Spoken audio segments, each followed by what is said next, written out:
The U.S. has endured mass shootings at schools before, but the Sandy Hook tragedy provoked a new debate over school safety. You had people calling for bulletproof backpacks, bulletproof whiteboards, armed guards.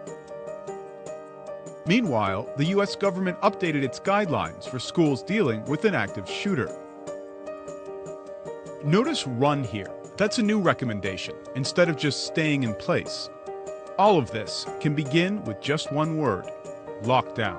A traditional lockdown is you lock the door, you get out of sight, and you sort of wait and hope for the best.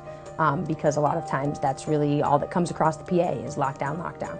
Once upon a time, the term lockdown was associated with prisons. But you can see here the word has become increasingly part of the culture.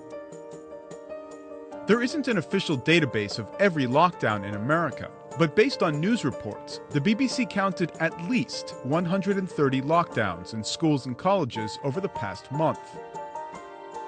Lockdowns happen for all sorts of reasons.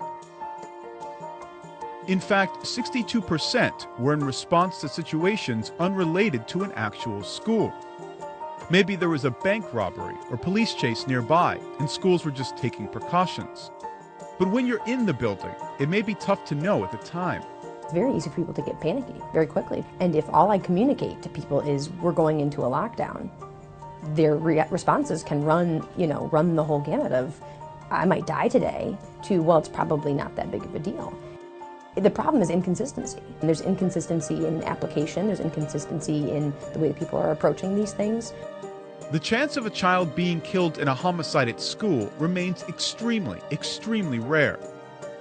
But 24-hour news and social media mean any lockdown gets treated at first as the next potential mass shooting. Whether schools are overreacting or just better prepared, the very definition of a lockdown will continue to evolve. David Botti, BBC News, Washington.